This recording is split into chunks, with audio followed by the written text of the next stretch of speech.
Welcome to Women on Wisdom. I'm your host, Sandra Boyd, and this is where real stories meet urgent truth.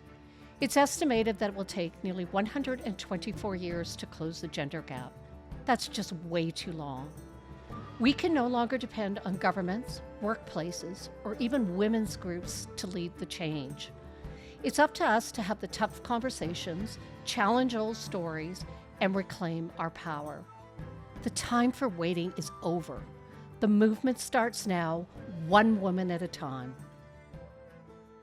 Welcome to Women on Wisdom. I'm your host, Sandra Boyd. Imagine your brain constantly buzzing, 100 thoughts competing for attention, or struggling to focus on tasks that seem effortless to other people. We have long thought of ADHD as hyperactive boys struggling in school. But the reality for women is often entirely different, often underacknowledged and misdiagnosed. The lack of understanding impacts careers, relationships, and self-worth. Today, we're diving into the world of ADHD with a remarkable expert, Ranya Elan, who is transforming lives by helping individuals, especially women, understand and thrive with ADHD. Ranya's own journey and expertise illuminate why so many women navigate their lives feeling misunderstood and how embracing a neurodivergent brain can be a source of incredible strength. Get ready for an eye-opening conversation about the unique challenges and powerful advantages women with ADHD bring to the workplace and beyond.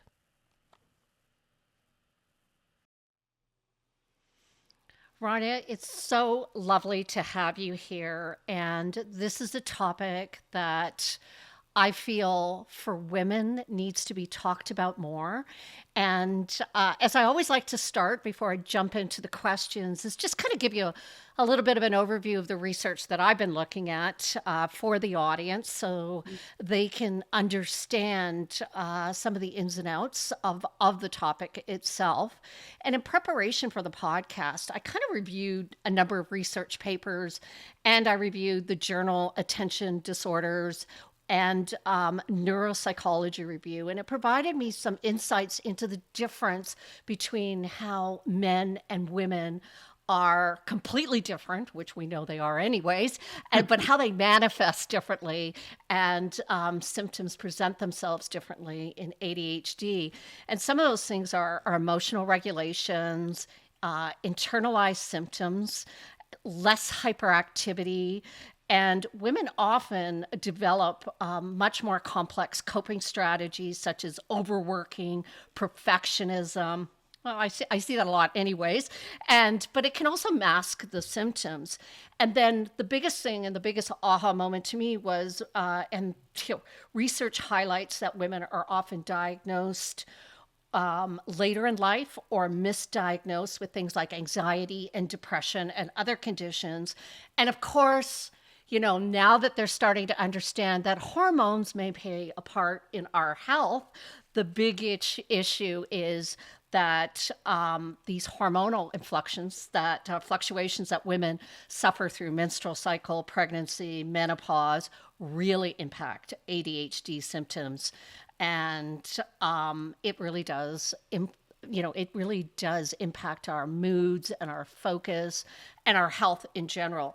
So I have been watching you for many years. I've seen you start in your career and then grow into, an individual who has the expertise of leading executives and working with executives in your career and training and development and all that fun stuff that we do in our industry. But most recently, in the last couple of years, you have really come out to talk about some tough issues, and you're one of the things that I've been following you and listening to you is when you talk about you also support and coach and train individuals with ADHD executives in the workplace. So I'd like to focus today a little bit more on women. But first, tell me your story. How did this begin? Yeah, it's a long story, Sandra, so I will try to be concise. Um, I didn't think I would be working in the land of ADHD because for many years I didn't know I had ADHD. I didn't know others around me had ADHD. I thought it was normal. But it first came to my attention actually in marriage counseling with my ex-husband, when the marriage counselor said, well, with ADHD and relationships, blah, blah, and he was kind of talking about my husband. And it was a moment of like, oh, you think he has ADHD? Um, and that started sort of a ripple effect, where I realized not only did he have ADHD, I had my daughter diagnosed, and through getting her diagnosed and seeing her report, it was like, wow, that sounds really familiar. And so Mm. that's how I came to getting myself diagnosed, although I had suspected that I had ADHD for many years. So You that's how, did suspect that you had it. well, I'm embarrassed to admit this, but I used to joke about like, oh, that's just my ADD. And so it was sort of, I didn't take it seriously. I just sort of thought, oh yeah, maybe I daydream a little bit in meetings or things like that. But I didn't take it too seriously. And then I really got to the point of realizing, no, I really think I do have it. um, but didn't really realize the full consequence of what that means and how my life could be different if I simply accepted that I actually did have it. Wow. And how old were you when you finally were diagnosed? So did you go through the proper sort of psychological assessments and all the rest to get the diagnosis after your daughter was diagnosed? I did. It took me a little while because getting diagnosed in Canada as an adult can be tricky, can be a lengthy process, but I did go through the process, the interviews, the questionnaires, etc. And I was in my 40s. I was probably in my Wow. mid 40s. So it was a long time spent without knowing, and it explained a lot when I started thinking about all my experiences, whether it was through school or work or marriage.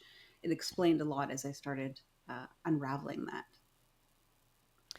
And how did you feel like it? Because, how did you feel coming out and saying, this is who I am and this is my diagnosis? And, like how did that come up? There's a lot of mixed feelings that happen with diagnosis, because on one hand there's a relief. It's sort of like, oh, this explains it, this explains so much. I'm not crazy, right? There's a reason that I Oh, behave this way, right? But then there's also a lot of like grief and resentment, like how come nobody else thought this? No, how come nobody else noticed it? What if I had been diagnosed sooner? What if I had had supports from a younger age? Like, who could I have been? What would have been possible if I had known sooner? So there was sort of a mix of those feelings. But seeing so many brilliant women with ADHD, and starting to recognize it more in people that I worked with, it was like this stigma needs to go away. It doesn't serve yes. anyone. Yeah, to pretend it's not there. There's so much brilliance with ADHD. It's like let's own it. And as I got better at sort of managing the symptoms of it, it was better to own it. It was easier to own it as well. Right? I how so tell me, I just want to kind of query just a little bit more Yeah. about what was the sort of the catalyst that made you decide I'm bringing this into my practice? You've been a coach for many years. You've worked with leaders across Canada and the US. So what was that moment where you said I'm going to bring this in as part of my business? Um, well, there's sort of two parts. I talk about. I don't know if you've heard the term the ADHD tax. Um, but the ADHD tax Mm, refers to the myriad of expenses that one ends up paying for having ADHD, and it can be things wow. like late fees, failing to cancel subscriptions, the parking ticket, whatever it is. There's a million things, and I was once late to catch a flight, and I was 2 minutes late, and that cost me $2,000. So it was my $1,000 a minute learning as to just how much I was paying in ADHD tax. It's like, something needs to be done about this. And I also just, when I started looking at my clients, I realized I was already working with folks with ADHD. I just hadn't connected the dots.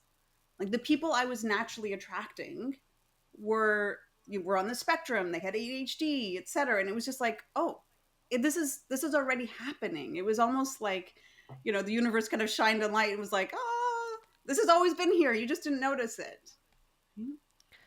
I love I love how you've termed the ADHD tax. I just love that. So tell me, how often does ADHD present differently in women compared to men? And why do you think it's often diagnosed later in women's lives? Well, I mean, ADHD just presents so differently in every individual. But if I generalize women versus men, what we see is that, there's three types of ADHD. There's the inattentive, there's the hyperactive, and there's the combined type. And we see a lot more women with an inattentive form of ADHD, which is a fancy way of saying that there's more of that daydreaminess, more of that time blindness. You might see more of that like inertia, like it's hard to get going, but then once they're going, they're like really going and can't stop. Um, and we see less of that hyperactivity. So the people that get picked up early are the young boys that can't sit still in their chair. Right? That's the Yes. stereotype of ADHD. Right? Um, Whereas young girls tend to be more people pleasing. They tend to mask better. They tend to be quieter, and oftentimes less defiant, or defiant in quieter ways. So Hmm. they don't get noticed till later. And so women just have these different compensatory strategies, and also just the type of ADHD they have, it makes it less noticeable. Right? It's like a teacher is going to notice the kid that's disrupting the class versus the one that's sitting in the back of the class getting decent grades, but maybe not paying attention all the time. It's so amazing to me how in medical science right now in so many different areas, including, the simple things, not simple, but the things such as heart attacks and strokes, that they're starting to realize the research that women present differently in so many other areas because of our hormones. What are some of the unique challenges that women with ADHD face in the workplace, particularly around productivity, focus, and the social dynamics? Uh, that's a big one. It's a big one. It's a big one. But it's I mean, important. it's important. There was research, and I'm going to get the numbers wrong, but it was something like people with ADHD versus those without ADHD. Like with ADHD, you get something like 17 to 1 more negative messages than positive. Like you're getting 17 times more negative messages throughout your lifetime than someone that didn't have ADHD. So when I think about So women can in you give the me an example? Can you give the audience a little bit of an example of what that would be? Like Okay, well, what I'm kind of guilty of when it you mean by myself. negative? My daughter, like, hurry up. You're taking too long. What's happening? Your clothes is all crumpled. Your hair is a mess. Like, it's those things. Whereas the non ADHD child that sort of maybe presents a little neater, less disruptive, a little faster moving, perhaps, doesn't get those same negative messages, right? So it's just a lifetime of like this little chipping away at one's confidence. Wow. In the workplace, would that be you're you're not presenting in the right way? You don't show up in meetings looking perfect or being perfect, or you might get distracted from the conversation. Would that be some of the things in the workplace? Help me understand that. Yeah, so it's interesting because I think by the time women are in the workplace, they are masking really well. Okay. All right. So We're so good at that. so good. We're so good at like playing Yeah. playing the game. But they do get messages oftentimes around punctuality, um, oftentimes around like speed of productivity, right? So sort of like maybe this is taking too long. We need to move faster. Not to be perfectionists, right? So perfectionism is also a compensatory strategy. And then socially, sometimes you might see them more emotionally sensitive. So rejection, sensitivity, dysphoria is sort of a recognized attribute of ADHD, where it's like really having a hard time with feedback and criticism. So it's Okay. not. Yeah. So it's not surprising women in the workplace or with ADHD are often seen as like, oh, they're too sensitive. They take the feedback too hard. Their skin isn't thick enough. You know, they're Yes. And sensitivity in a woman yeah. is almost, that almost puts the scarlet letter on your, oh well, they can't take it, they won't be a good leader because they can't take the feedback. And of course we come from cultures where feedback was constant. You were constantly getting feedback. Not only you're getting feedback in how you present and how you show up in meetings from clients and all the rest, but you're also getting it from every day from your colleagues. Everything's a coaching moment in the coaching world. So Yeah. yeah, it's that must have been hard for you growing up in that culture. Yeah, I think what I noticed though with myself and what I've seen in other women, you may not see it at work 100%, but what happens is what they take home, right? So it's like Okay. all this energy is going into maintaining work, right? And then you compound that with trying to, let's say, raise a family, be a good spouse, run a household, etc. And it's like their home life is falling apart, right? So it's like the home is a mess. This is like things are just the laundry sits in the washing machine for too long, whatever it is. It's these like little things that they just feel like out of control.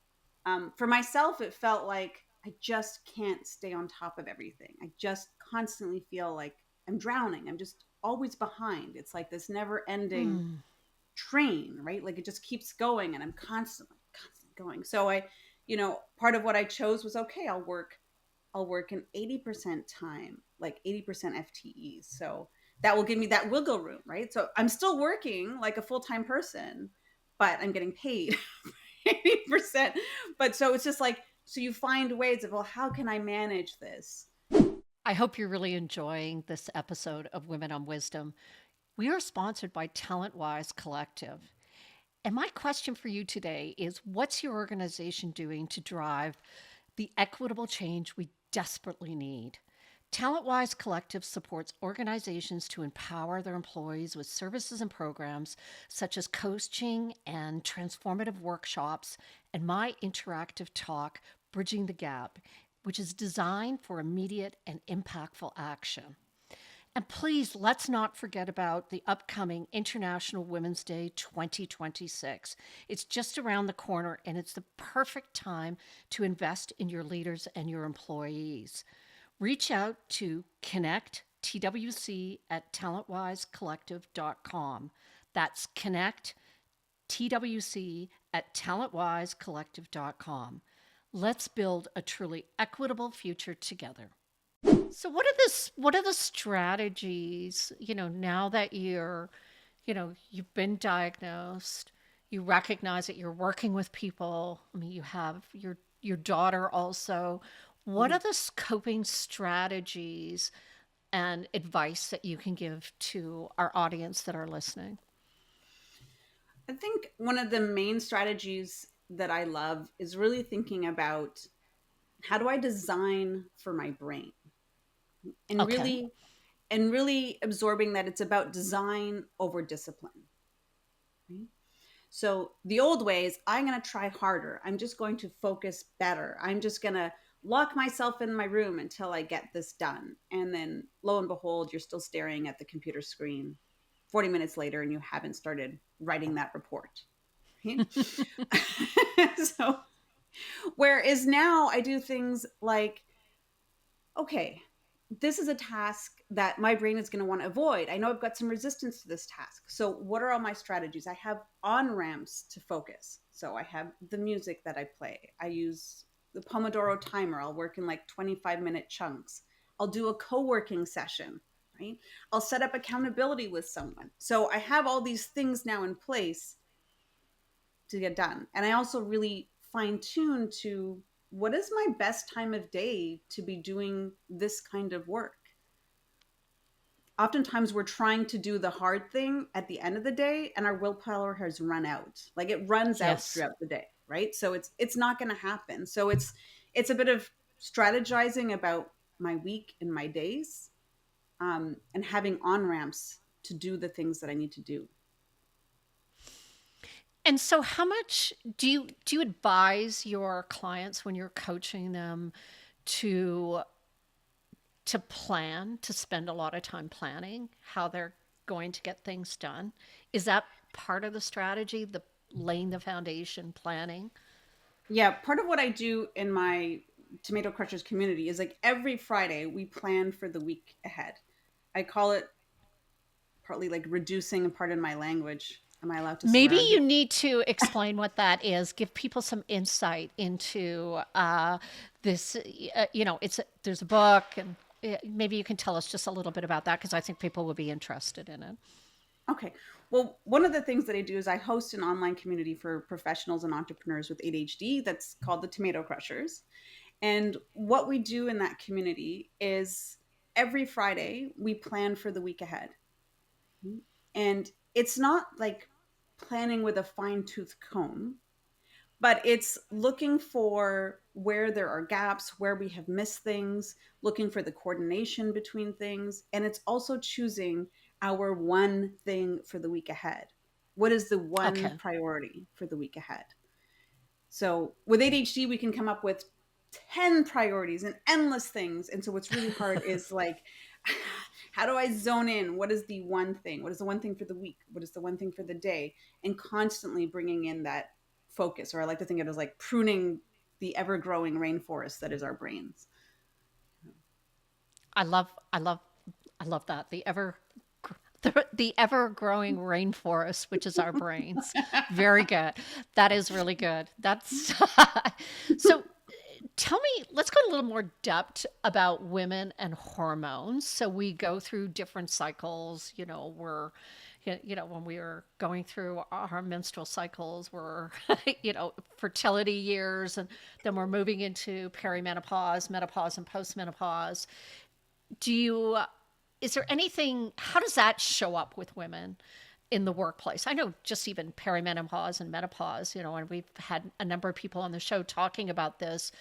Yeah. The symptoms hurt us in a big way. It derails. Research shows it can derail our careers. There are women that have had to walk away from their careers when they're in the midst of menopause. I personally experienced, in the middle of a male dominated meetings, and I'm the only one, and I'm hot flashing. And and my skin and coloring, they're thinking there's something wrong, I'm embarrassed or something, as opposed to Hmm. having an actual symptom. So tell me a little bit about how that can derail a woman's careers, or how it shows up during those different hormonal times.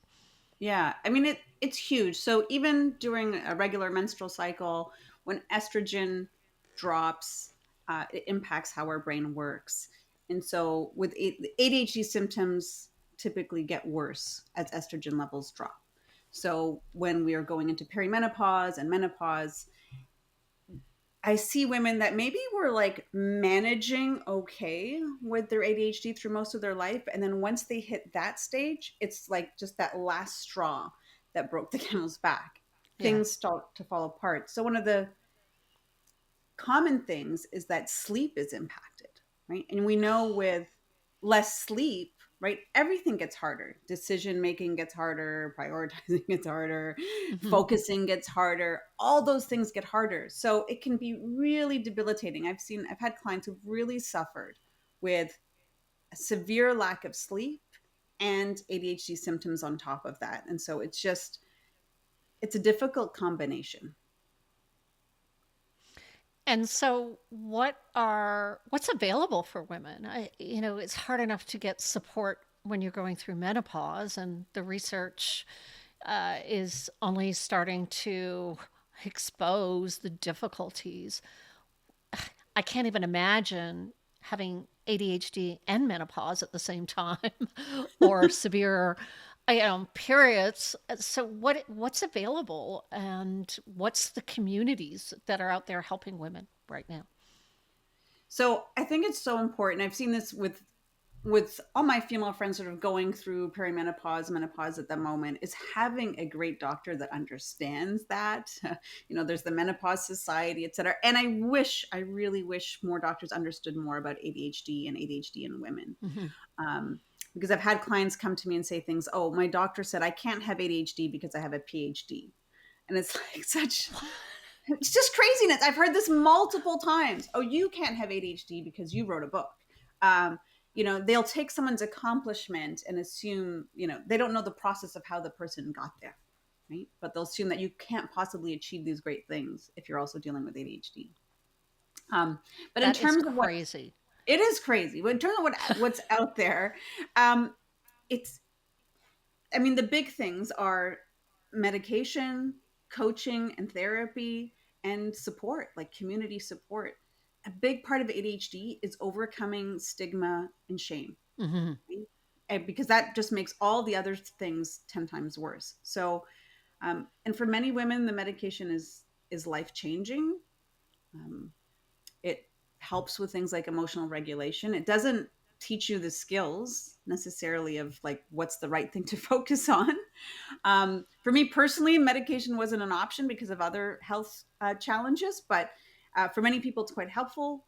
And of course, there's coaching and therapy, which goes a long way to understanding how you work, figuring out strategies, and having the benefit of people around you that get it. I think it's much like any other challenge. Having a real good support group can go a long way. Is probably the first step after you're diagnosed is yes, get your therapist who understands this, but you need life strategies as well, and to be surrounded, like in everything in life, surrounded by community and surrounded by somebody, or have a coach. I mean, obviously I'm a big believer in that, but I think when we're struggling and it can impact your life, not just your work life, but it can impact, and the impact grows Mm. as you're going through all of the different symptoms.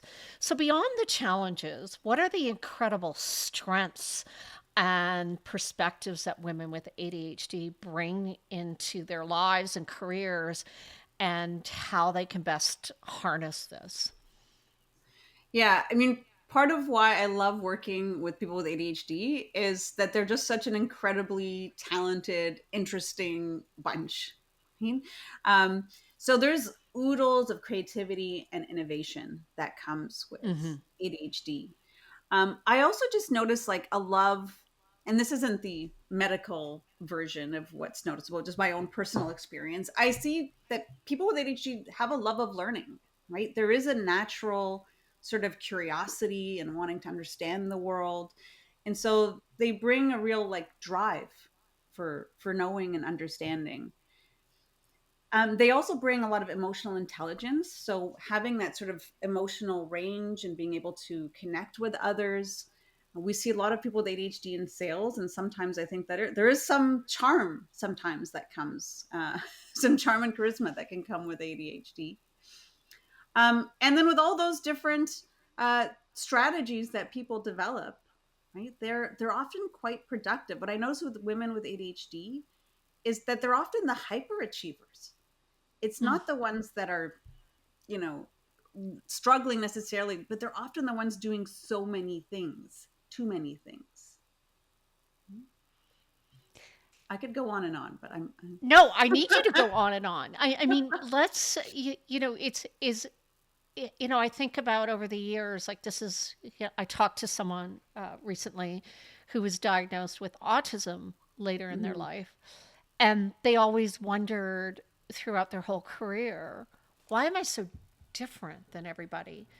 And being able to navigate and find coping strategies, and then understanding that they felt outside of the rest of what she perceived as the world. And Yeah. autism, of course, like ADHD, is diagnosed differently and presents differently, and is Hmm. usually diagnosed much later in life. And like you said, she said it was almost a relief, and then started to work with people and started to work with executives. But I can only imagine, as a woman who has been, a mother, a caretaker to parents, gone through menopause, gone through, all the different things that we go through, grief, loss, everything else, striving to be successful in my career. I, you know, I barely could take a break for many, many years and felt exhausted for many years. Then you add something as complex as ADHD on top of that. How Yeah. do how do women survive without even knowing? Like what is that journey like for the clients that you work with till the point of diagnosis? Well, oftentimes there's burnout. So burnout with ADHD is Okay. really common because all of those things you've mentioned are just exacerbated. Mm, Right? So it's just okay. another level. And so what we tend to see with ADHD, there's just sort of this like super powered, like super energetic efforts and then crashing, lots of effort and then crashing. So that could look like on a smaller scale, like someone just working in bursts and spurts, but there is a lot of exhaustion and a lot of burnout that happens. So But I feel tell like you had a, me, yeah, there was another I part to did your have, question. yeah, no, no, sorry. As you were saying that, I was thinking about, there are studies that are showing that a lot of women are opting out of the corporate world because it's such a box, a traditional box, and how we work. And it just doesn't align to the success of women, when they have children, when they go through different ups and downs, 75% of women are caregivers when with aging parents or sick people in their families. So, Mm. these are all big things and they're opting out. Are you seeing this with women with ADHD as well, looking to maybe start out on their own, entrepreneurial, working, maybe fractional work? How is that showing up? Absolutely. So people with ADHD are 3 times more likely to start their own business or to be entrepreneurs. Oh, okay. That's high. And it's really high. And so we don't really know, was that because of desire or necessity or both? Hmm. If I use myself as an example, it was a bit of both. I really didn't think I could keep going in the corporate world with 2 kids, having ADHD myself, having a partner with even more severe ADHD, that I could really meet expectations if I kept going that way. So it was like I need this out, and I love being an entrepreneur as well. But I see that a lot. That a lot of women with ADHD are have found or creating creative ways to work that works for them. Right. In a way, the pandemic was a blessing because it's created more hybrid work. Remote work has been shown to be more beneficial to those, to folks that Yes. are neurodivergent. So it's created a lot more ease for some people having those options. And with some of those options now disappearing and people being forced back to work, it puts a bigger Ridiculous. strain. Yeah, in spite of whatever the research, so people, are feeling it and are looking for creative ways. So a lot of times it's side hustles, it's other businesses, it's doing things, it's working part-time, whatever it might be, to kind of like, how do I cope with all that I have going on? So when you think about it, women are all over are silently, sort of stepping back from the corporate world and as it gets more, it's almost like it's going back to this old way of working, traditional way of working. Sometimes you take a step back, you go forward, like it just, and I think that's what's happening right now.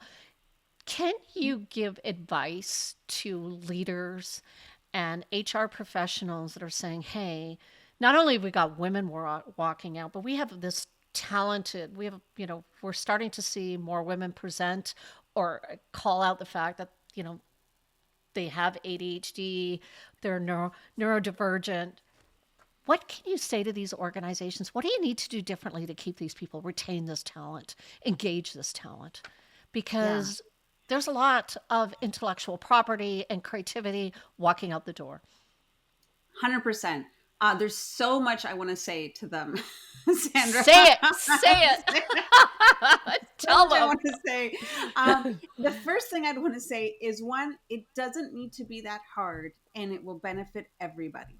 So small changes can go a long way to making the workplace more accessible, more desirable, more productive, for women with ADHD and for everyone else as well. Um, and it's not just about, I mean, I do workshops around awareness around new, um, and it's not just, if I had one wish, I would just wish that teams would implement Slack messages to emails in meetings, and then to get their real work done at the end of the day when they get home. It's absurd. It's absurd for all people. And when you layer on ADHD on top of that, it becomes impossible. Right? So it's like, just implement, at least an hour a day where you don't expect any of that stuff. Give people the opportunity to actually do deep work and think. You know, I can't tell you myself when things are pinging, and I've learned that I have to turn it off, and I use focus time as well. I find it Mhm. really I feel find it really important when I get off track, or Yeah. there seems to be so much with coming at me. But why is it that we feel right now in the corporate world that if you don't answer within 24 hours, sometimes in minutes with some people, it's almost like you're not participating, or you're not enthusiastic, or you must be doing something else, like feeding your kids or doing your laundry. It's ridiculous. So this, from what you tell me, if you've got ADHD, all of these messaging and emails and pings back and forth could drive you crazy and get you off track. I mean, it drives me crazy on a good day, get you off track. This is one thing. And 1 hour is not a lot to ask. My God, I think we should be doing it for multiple parts of the day. Exactly. You know what? I think we've just gotten into a culture of like productivity theater, right? Where it's more important to, like you said, to be responsive, to look like you're eager, etc., and really quick, as opposed to actually doing more meaningful contribution. And we can't do deep thinking work in little, 5-10 minute bits in between messages. We need time to think. And I think seeing what's happening with the neurodivergent community, it's like the canary in the coal mine of like, yeah, everyone is struggling. And if these people are falling off and can't keep up, it's a sign that others are not far behind. When you're coaching leaders, and in particular women who are leaders, how are they managing people? What are some of what are some of the things that can be a challenge managing other people? And what are some of the wonderful things about having a leader who has ADHD? So, what are the challenges of being a leader with ADHD, and what are the benefits? Yeah, Is that well, yeah, the benefits, but what do they say that the feedback is coming? Sorry, I've got to be more clear. The feedback that ADHD leaders get, the challenges that they have in managing people, but also the reality of, oh wow, this is really good about having my ADHD, and when I'm managing people, maybe for instance, I'm much more understanding with yeah, I how mean, people cope. exactly. One of the comments I do hear in terms of the feedback that many of my clients get is that they have an amazing emotional intelligence and adaptability and resiliency, right? So people love working with them because they are oftentimes understanding, they're empathetic, they care about people. I tend to see like a deep caring for people. Many folks with ADHD, I know there's a little bit of research that's been done on that, but there is a sense of like, um, a real care for others, and people feel that when they work for them, and oftentimes the cause or whatever that they're working for. But some of the challenges might be that they're not as organized as they might like their leader to be, and they might change track, right? So if you think about someone who's processing verbally, a lot of folks with ADHD process out loud. And I'm guilty of this. So like one of my my ideas, my thinking will be like, da, da, da, maybe we should do this. And I was thinking about that. And what about this? And it's not all like, hey, I want to go make that a plan tomorrow. But if you have um, direct reports that are much more like literal and want like a clear action and don't change the plan, that's a lot harder um, to do when you've got a leader with ADHD. It's So they may be perceived as somebody who's all over the place. that can happen. That's you. Yeah. So is it better to come out and say, this is who I am? And how do you manage employees so they don't perceive you, or you're not perceived within the corporate world, or your brand doesn't become, oh yeah, she drives employees crazy, or she drives her colleagues crazy. One minute it's this, and one minute it's that, and because we know we have a high amount of people who very much don't like ups and downs, changes, even though that's the corporate world. Mm-hmm. Nothing's black and white, everything's gray. But most employees don't. I mean, the large percentage of the population like things to be on track. Yeah, I mean, I love it when I see senior leaders come out and share about their own neurodivergence, and it is rare. It is rare. We're not yet, I think, in a place in our corporate culture in North America where it is widely understood or accepted and not stigmatized. The research around disclosing, and actually I've done some research myself recently, and the results of people disclosing is mixed, and it's actually been a little worse for women that have disclosed. Of course. Of course. Of course it's worse for women.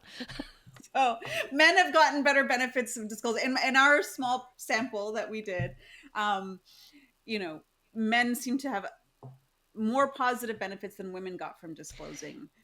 From what I've Um, seen in the podcasts I've listened for the men who've come out, yeah. especially those I've listened to a few in the marketing space and advertising, they're like heroes. Mm. Yeah. They're like, oh my gosh. And of course women are treated differently. Yeah. What are the I mean, we have strategies to keep your brand on track in the corporate world?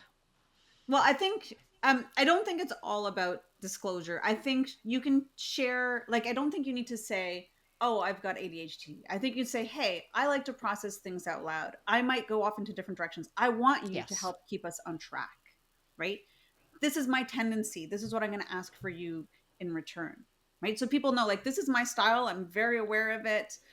I know where I might go, and you also have to trust me that sometimes I'm going to lead us to new and interesting things. Mhm.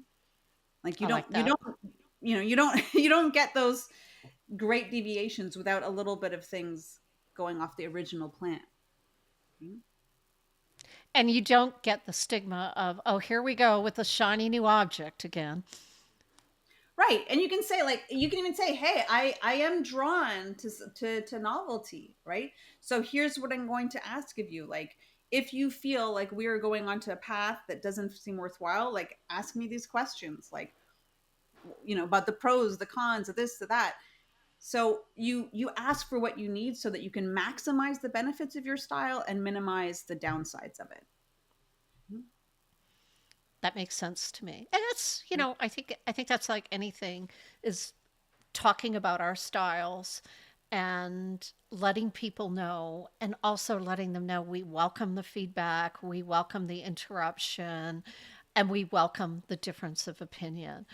And so this is how I process is a great way to not have to disclose, because we don't have to tell everybody everything. I don't believe that we all have to open up and say, this is, everything, this is what's going on in my life.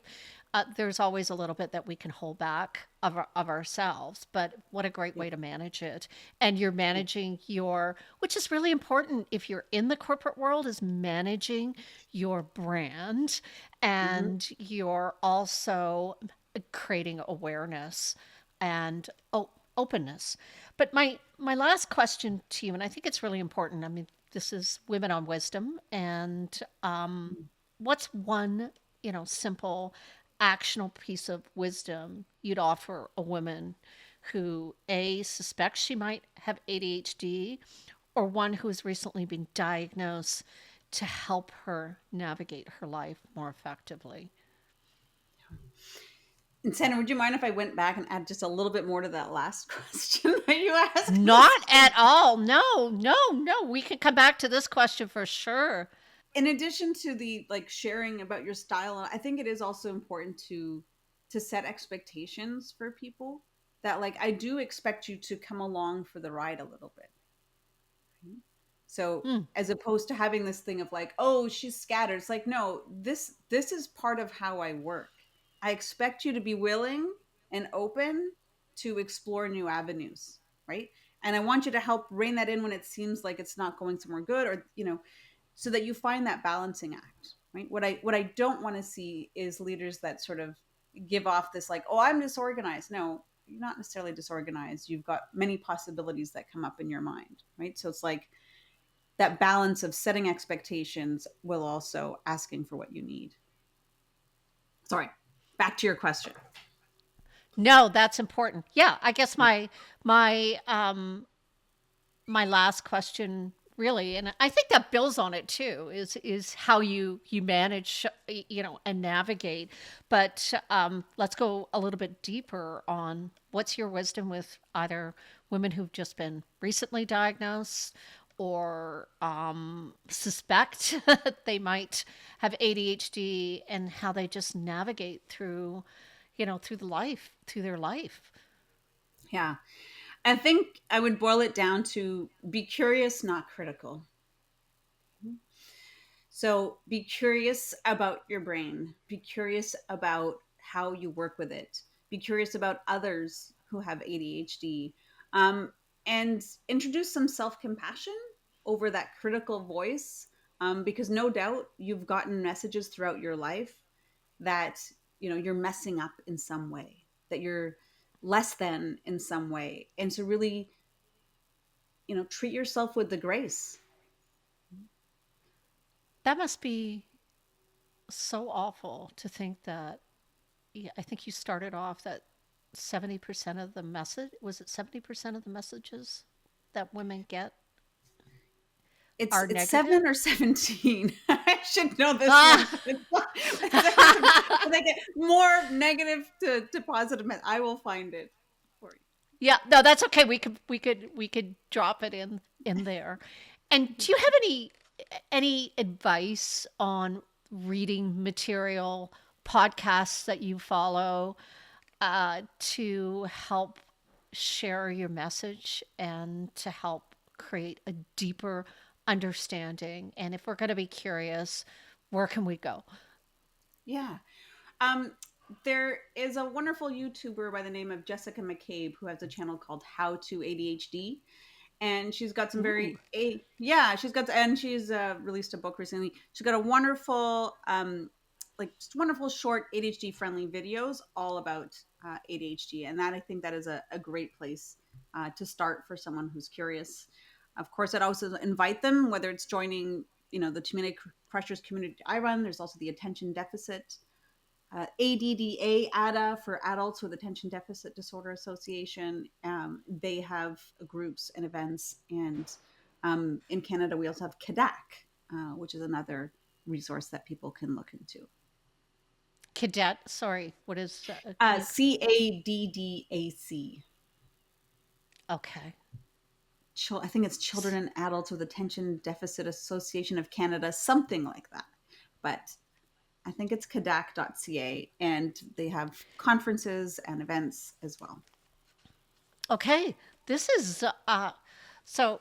I want to First of all, I want to thank you because this has really been insightful. It's really easy to research and read research, but to actually understand how it plays out in life in general is it's and hearing your stories and the work that you're doing, the coaching that you're doing.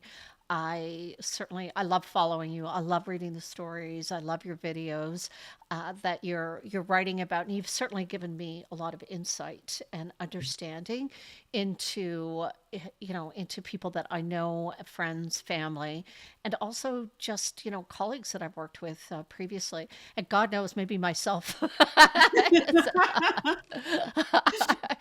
I might be too old for diagnosis at this point, No such thing. but No such no thing. such thing. Um, However, I want to thank you so much. I'd love to have you on the show again, or be part of a panel to talk more about this. So, thank you.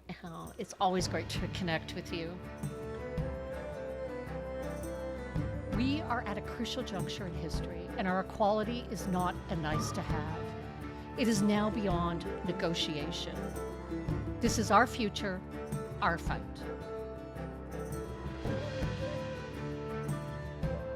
This episode of Women on Wisdom is sponsored by TalentWise Collective, a global talent development company that curates solutions for your organization's needs and culture.